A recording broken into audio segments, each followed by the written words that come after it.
வணக்கம். நான் உங்கள் எக்ஸாம் குரு காளி. திட்டமிட்டபடி TNPSC group 2 group 2A notification இந்த மாதம், அதாவது ஜூன் 2024 100% வரும் அப்படின்னு நம்பிக்கையான தரப்பு சொல்லியிருக்கிறாங்க. ஸோ அடுத்தது என்ன பண்ணலாம் அப்படின்னு யோசிச்சுட்டு இருந்தவங்களுக்கு இன்னொரு கோல்டன் ஆப்பர்ச்சுனிட்டி தான் இந்த exam notification group 2 group 2A. நாம் இன்னைக்கு ஜூன் 9 ஜூன் 10 இருக்கோம். நோட்டிபிகேஷன் இன்னும் 20 நாளுக்குள்ள எப்ப வேணா வரலாம்.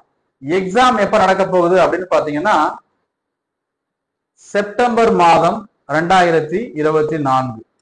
So group 2 group 2A notification கட்டாயமா இந்த மாசம் வந்துடும். செப்டம்பர்ல பிரிலிம்ஸ் எக்ஸாம் ரெண்டுத்துக்கும் ஒரே மாதிரியான முதல் நிலை தேர்வு நடக்க போகுது. ரெண்டு போஸ்டிங்க்கும் ஒன்னாவே பிரிலிம்ஸ் நடக்க போகுது. ஸோ இந்த எக்ஸாமுக்கு வெறித்தனமா எப்போ இருந்தே படிக்க ஸ்டார்ட் பண்ணிடுங்க. பாத்தீங்கன்னா இதுக்கான நோட்டிபிகேஷன்ல எல்லாரும் கேட்குற ரெண்டு விஷயம்: எஜுகேஷனல் குவாலிஃபிகேஷன் எனி டிகிரி, ஏதேனும் ஒரு பட்டப்படிப்பு படிச்சிருந்தா போதும். ரெண்டாவது எல்லாருமே கேட்குற விஷயம் ஏஜ் லிமிட். சில போஸ்டிங் 18, சில போஸ்டிங் 20 கொடுத்துருப்பாங்க, சில போஸ்டிங் 21 கூட கொடுத்துருப்பாங்க. மினிமம் மேக்சிமம் பாத்தீங்கன்னா 32. இது ஜெனரல் கேட்டகரி. இதை தவிர்த்து SC, SCA, ST, MBC, DNC, BC, Muslims இவங்க எல்லாருக்குமே அப்பர் ஏஜ் லிமிட்டே கிடையாது. No upper age limit, meaning 59 வயசு வரைக்கும் எழுதலாம். SC, SCA, ST, MBC, DNC அல்லது டிஎன்டி அப்படின்னு சொல்லுவாங்க. கடைசியா பிசி, பிசி முஸ்லிம்ஸ் எல்லாருமே. ஜெனரலை தவிர்த்து எல்லாருக்கும் ஏஜ் லிமிட்டே கிடையாது. ஸோ இது ரெண்டு விஷயத்த நல்லா புரிஞ்சுக்கோங்க. பிஎஸ்டிஎம் வச்சிருந்தீங்க அப்படின்னா கட்டாயமா உங்களுக்கு பெரிய அளவுல இம்பாக்ட் இருக்கும் நீங்க ஓவராலா போஸ்டிங் வாங்கும்போது. அதாவது பிஎஸ்டிஎம்னா person study in Tamil medium, Tamil வழியில பயின்றவர்கள்.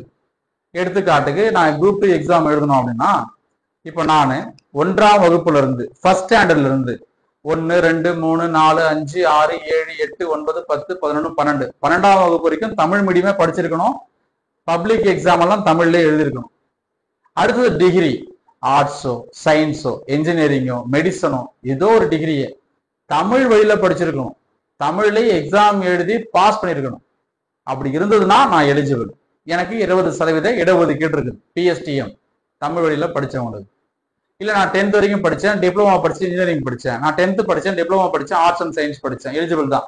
ஆனா நீங்க படிச்ச த்ரூ அவுட் த அகாடமிக்ஸ், உங்களுடைய 1ஆம் வகுப்பு முதல், எல்கேஜினா கூட பரவாயில்ல, எல்கேஜி அல்லது 1ஆம் வகுப்பு, அந்த முதல் வகுப்புல இருந்து காலேஜ் முடிக்கிறீங்கல்ல, அதாவது ஏதேனும் ஒரு பட்டப்படிப்பு முடிக்கிறீங்கல்ல, அது வரைக்கும் நீங்க கம்ப்ளீட்டா தமிழ்ல படிச்சிருந்தீங்க அப்படின்னா உங்களுக்கு ரிசர்வேஷன் 20% ரிசர்வேஷன் இருக்குது. 100% அது உங்களுக்கு மெயின்ஸ்ல கை கொடுக்கும், ப்ரிலிம்ஸ்லயும் கை கொடுக்கும், மெயின்ஸ்ல கூடுதலா இருக்கும். 5ல இருந்து 8 மதிப்பெண் உங்களுக்கு சாதாரணமா இருக்கிறவங்களுக்கும் பிஎஸ்டிஎம் படிச்சவங்களுக்கும் அது ஒரு முன்னுரிமை இருக்கும். அதாவது சாதாரண நபர் 200க்கு 150 எடுக்கணும் அப்படின்னா பிஎஸ்டிஎம் வச்சிருக்கவங்க 140 எடுத்து 142 எடுத்தாலே போதும், அவங்களுக்கு கிடைக்கும். ஸோ அந்த அளவுக்கு பிஎஸ்டிஎம் ரொம்ப ரொம்ப முக்கியமானது. உடனே பிஎஸ்டிஎம் தான் கண்டிப்பா தேவையான நினைச்சிடாதீங்க. பிஎஸ்டிஎம் இருந்தாதான் எக்ஸாம் எழுத முடியுமா அப்படிலாம் கிடையாது. இருந்ததுன்னா முன்னுரிமை இடஒதுக்கீடு, இல்லைன்னா பிரச்சனை இல்லை, நீங்க ஜெனரலா பொதுவாக தேர்வுக்கு நம்ம தயாராக வேண்டியதுதான். இது ஃபர்ஸ்ட் விஷயம் எல்லாருமே கேட்கறது. செகண்ட், இந்த குரூப் 2 குரூப் 2A பொறுத்தவரையில ரெண்டு விதமா நடக்குது. First one prelims, second one mains. இதுக்கு முன்னாடி இன்டர்வியூ இருந்துச்சு. இந்த நோட்டிபிகேஷன் வந்தாலும் தெரியும் இதுல ஏதாவது மாறுதல் பண்றானான்னு சொல்லிட்டு, ஏற்கனவே இருந்த மாதிரி இருக்கா இல்ல மாற்றங்கள்லாம் கொண்டு வராங்களா. பிரிலிம்ஸை பொறுத்தவரையில தமிழ் அல்லது ஆங்கிலம், நீங்க தமிழும் சூஸ் பண்ணிக்கலாம், இல்ல இங்கிலீஷும் சூஸ் பண்ணிக்கலாம், உங்க விருப்பம் தான். 100 கேள்விகள் வரப்போகுது. ஜிஎஸ் பொறுத்தவரையில 75 கேள்விகள், மேக்ஸை பொறுத்தவரையில 25 கேள்விகள், மொத்தமா கொஸ்டின்ஸ். ஸோ மொத்தமா ஆட் பண்ணீங்கன்னா 200 கொஸ்டின்ஸ், 3 hours டைம், ஒரு கொஸ்டினுக்கு 1.5 மார்க். அப்ப 200 கேள்விகள் அப்படின்னு பாத்தீங்கன்னா மொத்தமா 300 மதிப்பெண்கள். இதுல இதுவும் 10ஆம் வகுப்பு தரம் தான். மேக்ஸும் 10ஆம் வகுப்பு தரம் தான். ஜிஎஸ் மட்டும்தான் பட்ட படிப்பு தரத்துல கேள்வித்தாள் இருக்கும். டிகிரி ஸ்டாண்டர்ட்ல இந்த கொஸ்டின் பேப்பரை செட் பண்ணிருப்பாங்க. தமிழ் சூஸ் பண்ணீங்கன்னா கேள்வி தமிழ்ல மட்டும்தான் இருக்கும். இங்கிலீஷை சூஸ் பண்ணீங்கன்னா கேள்வி இங்கிலீஷ்ல மட்டும்தான் இருக்கும். ஆனா அதுவே இந்த ஜிஎஸ் மேக்ஸ் இருக்குல்ல, கேள்விகள் தமிழ்ல இருக்கும், இங்கிலீஷ்லயும் இருக்கும். இது ஆஃப்லைன் எக்ஸாம். இன்னைக்கு நடந்த மாதிரி தான். ஓஎம்ஆர் ஷீட் கொடுத்துருக்காங்க. அந்த ஓஎம்ஆர் ஷீட்டை என்ன பண்ணணும், பபிள்ஸ் எல்லாம் ஷேட் பண்ணணும். அந்த ஓஎம்ஆர்ல வட்டங்கள் கொடுத்துருப்பாங்க. கருப்பு பேனா, கருப்பு பந்துமுனை பேனா அப்படின்னு சொல்லுவாங்க இல்லையா, பிளாக் பால் பாயிண்ட் பென், அதை வச்சுதான் நம்ம யூஸ் பண்ணணும். நிறைய பேர் நீங்க எக்ஸாம் ஆலேயே பாத்தீங்கன்னா ப்ளூ கலர் பென் இருந்திருக்காங்க. ஃபர்ஸ்ட் டைம் வராங்க, தெரியல, பதட்டமா இருக்காங்க. ஸோ அதெல்லாம் நம்ம என்ன பண்ணோம், இப்போ இருந்தே ப்ராக்டிஸ் பண்ணணும். ஸோ இதுதான் ப்ரிலிம்ஸ்க்கான பேட்டர்ன். இது முடிஞ்சோன்னா அடுத்தது மெயின்ஸுக்கு போறாங்க. இந்த ப்ரிலிம்ஸ் பாத்தீங்கன்னா 2A ரெண்டுத்துக்கும் ஒரே ப்ரிலிம்ஸ் தான். மெயின்ஸை தனித்தனியா எடுத்துடுறாங்க. குரூப் 2க்கு தனியா, குரூப் 2Aக்கு தனியா நடத்துறாங்க. இந்த இடத்துல பாத்தீங்கன்னா தமிழ் எலிஜிபிலிட்டி வைக்கிறாங்க. தமிழ் தகுதி தேர்வு ஒரு தேர்வு வச்சிடுறாங்க. இல்ல நீங்க வந்து 100க்கு 40 மார்க் எடுத்து பாஸ் பண்ணா போதும், அதிகமா மார்க் எடுக்க வேண்டிய அவசியம் எல்லாம் கிடையாது. நீங்க 100க்கு 100 எடுத்தாலும் நோ யூஸ், 100க்கு 40 எடுத்து பாஸ் பண்ணாலும் நோ யூஸ். 39 எடுத்தீங்கன்னா ஃபெயிலு, அது வேற விஷயம். உங்களுடைய பேப்பரை வேலிடேஷனே பண்ண மாட்டாங்க, தூக்கிட்டு வச்சிருவாங்க அடுத்த பேப்பரை, மெயின் பேப்பரை. அப்போ நீங்க என்ன பண்ணணும்னா தமிழ்ல கட்டாயமாக தகுதி பெற வேண்டும். மேனிட்டரியா நீங்க பாஸ் பண்ணி ஆகணும். குவாலிஃபைங் இன் நேச்சர், தகுதிக்கான தேர்வு. இது முடிஞ்சதுக்கு அப்புறம் இந்த பக்கம் பாத்தீங்கன்னா டிஸ்கிரிப்டிவ். டிஸ்கிரிப்டிவ் என்ன அர்த்தம் சார்? அதாவது நம்ம கல்லூரிகள்ல பள்ளி இறுதி வகுப்புகள் 10வது 11 12ல கேள்வி கொடுத்தோம், நான் பதில எழுதணும்ல, எஸ்ஏ மாதிரி எழுதணும்ல, அந்த மாதிரி எழுதணும். இதுல பாத்தீங்கன்னா அப்ஜெக்டிவ். இதுதான் புதுசா என்ன பண்றான் இந்த முறை, ஒரு பயிற்சி, ஒரு நம்மளை வச்சு என்ன பண்றாங்க, ஒரு ட்ரையல் பாக்குறாங்க. இந்த வாட்டி தான் ஃபர்ஸ்ட் டைம் என்ன பண்றாங்கன்னா குரூப் 2Aக்கு மெயின்ஸ்ல அப்ஜெக்டிவ் டைப்ல நடக்க போகுது. இன்டர்வியூ இருக்கா இல்லையான்றது நோட்டிபிகேஷன் வந்தாதான் தெரியும். அது இருக்குதா இல்ல மாத்திரானா, அது நீக்கிறானா, என்ன மாதிரி முடிவு எடுக்க போறான் அப்படிங்கறத நோட்டிபிகேஷன் வந்தாதான் தெரியும். கட்டாயமா திட்டமிட்டபடி டிஎன்பிஎஸ்சி குரூப் 2Aக்கான நோட்டிபிகேஷன் இந்த மாதம் ஜூன் மாதம் வந்தே தீரும். எக்ஸாம் செப்டம்பர்ல நடந்தே தீரும். ஸோ இதுதான் பேட்டர்ன். ப்ரிலிம்ஸ் ஒரு பேட்டர்னு, மெயின்ஸ் ஒரு பேட்டர்ன், அவ்வளவுதான். ஸோ இதுக்கு நீங்க உங்களை தயார்படுத்திக்கோங்க. இப்போ நடந்து முடிஞ்ச டிஎன்பிஎஸ்சி குரூப் 4 நீங்க நல்லா படிச்சிருந்தீங்க அப்படின்னா கண்டிப்பா உங்களுக்கு யூஸ்ஃபுல்லா இருக்கும். ஏன்னா தமிழ் வரப்போகுது, அதே தமிழ் தான் 100 10ஆம் வகுப்பு தரம் தான். மேக்ஸ் 25 அதே 10ஆம் வகுப்பு தரம் தான். ஜிஎஸ் பொறுத்தவரையில 75 கேள்வி கேட்க போறோம் டிகிரி ஸ்டாண்டர்ட். அதுக்கு கூடுதலா கொஞ்சம் 11th 12th புக் படிக்கணும், கொஞ்சம் பிரைவேட் ஆத்தர்ஸ், அவுட் சோர்ஸ் எல்லாம் நிறைய நம்ம தேடி கொஞ்சம் எக்ஸ்ட்ரா பாயிண்ட்ஸ் எல்லாம் படிக்கிற மாதிரி இருக்கும். அவ்வளவுதான். மெயின்ஸ் படிக்கிறீங்க அப்படின்னா எப்படி நடத்த போறான்னு தெரியல. ஏன்னா தனித்தனி நடத்தி தான் ஆகணும், தனித்தனியா நடத்தி ஆகணும். ஏன், இது டிஸ்கிரிப்டிவ், இது அப்ஜெக்டிவ். கேள்வித்தாலே வேற வேற இருக்கும். நம்ம போய் வேணா நடத்த முடியுமா, வாய்ப்பே இல்லை. அதனால தனித்தனி நடத்தி ஆகணும். அது எப்படி நடத்துறோம் அப்படிங்கிறது அது சம்பந்தமான விஷயத்தையும் நோட்டிபிகேஷன்ல தெளிவா கொடுத்துருவாங்க. அதை பத்தி நாம யோசிக்க வேணாம், எப்படி படிக்கலான்றதை பத்தி மட்டும் யோசிக்கலாம். 6th to 12th வரைக்கும் ஸ்கூல் புக்கை படிங்க. அதுதான் பேஸ், அதுதான் பேசிக்கான விஷயமே டிஎன்பிஎஸ்சியை பொறுத்தவரையில். அது மட்டும் படிச்சா போதுமானு கேட்டா கண்டிப்பா நோ. முதல்ல அதுதான் படிக்கணும். அதுக்கப்புறம் அவுட் சோர்ஸ் மற்ற புத்தகங்கள்லாம் நீங்க அப்புறம் படிக்கலாம். கட்டாயமா ரெண்டுமே படிச்சாகணும். ஏன்னா டிகிரி ஸ்டாண்டர்ட் பேப்பர். அது நீங்க ப்ரிலிம்ஸ்ல படிக்கலாம் கூட, மெயின்ஸுக்கு 100% படிச்சுதான் ஆகணும். ஸ்கூல் புக்ஸை தாண்டியும் படிச்சுதான் ஆகணும். முக்கியமா கரண்ட் அஃபேர்ஸ் சம்பந்தமான விஷயங்கள் தான். ஸோ இவ்வளவுதான்ப்பா பேட்டர்ன். குரூப் 2 எக்ஸாம் இப்போ எழுத தயாராகுங்க. கட்டாயமாக வெற்றி பெற முடியும். காலம் தாழ்த்தாதீர்கள், காலத்தை வீணாக்காதீர்கள். இந்த ஒரு விஷயத்த மட்டும் நான் திரும்ப திரும்ப சொல்லிட்டே இருக்கேன். காரணம் என்னன்னா, இடந்தா வராது, அதுவும் ஒரு முக்கியமான விஷயம். எப்படி வந்து முதுமை திரும்பவும் நம்மளை இளமைக்கு கொண்டு வராதோ, அதே போல காலத்தையும் நம்ம கடந்துட்டோம் அப்படின்னா, கடந்த காலத்தை நம்ம ஒரு நிகழ்வாக பார்க்க தான் முடியுமே, அதை பத்தி யோசிக்க தான் முடியுமே தவிர திரும்ப அதை போய் வாழ முடியாது. ஸோ இப்போ இருக்கக்கூடிய நிகழ்காலத்தை நம்ம ப்ராப்பரா பிளான் பண்ணி அதை நம்ம வச்சுக்கலாம். எதிர்காலத்தை நாம இன்னும் வெல் டிஃபைன்டு பக்காவா பிளான் பண்ணி வச்சுக்கிட்டோம் அப்படின்னா அதுக்கப்புறம் நடக்கக்கூடிய விஷயங்கள் எல்லாமே நம்மளுக்கு நல்ல விதமா நடக்கும். ஒரு எக்ஸாம் எழுதுறோம், பாஸ் பண்றோம், ஒரு கவர்மெண்ட் ஜாப் வாங்குறோம்.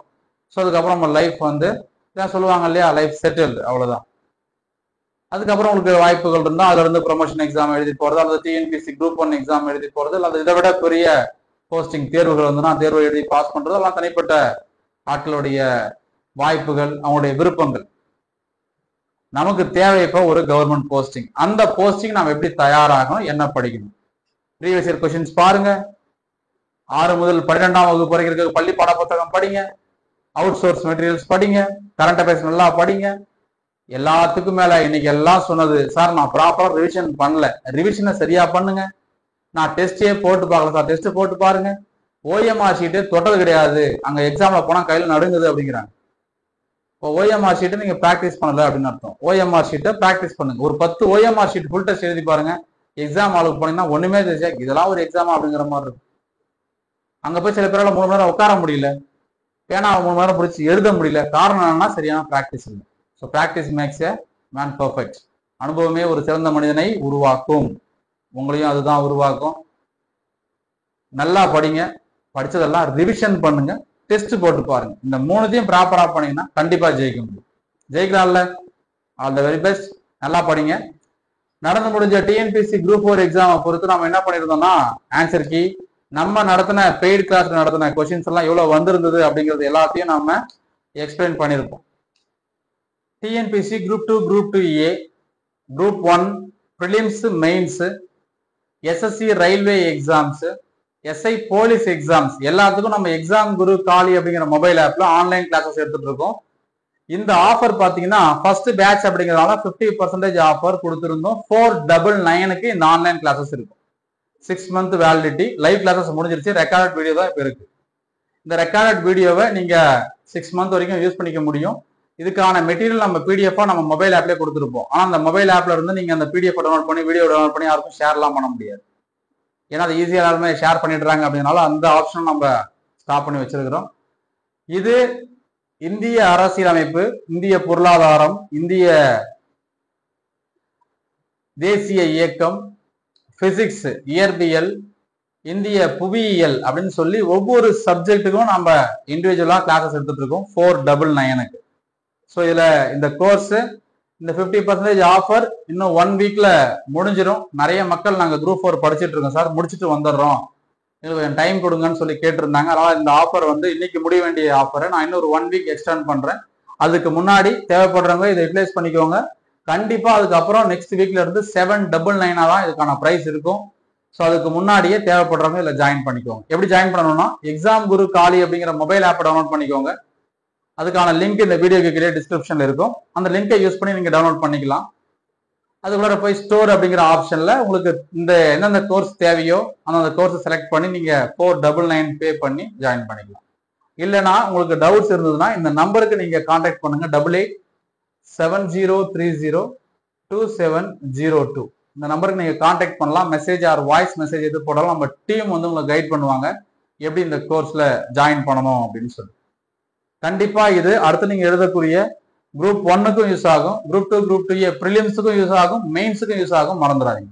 ஓகேங்களா? 2 எக்ஸாமுக்குமே இது யூஸ் ஆகும். ஃபைன்.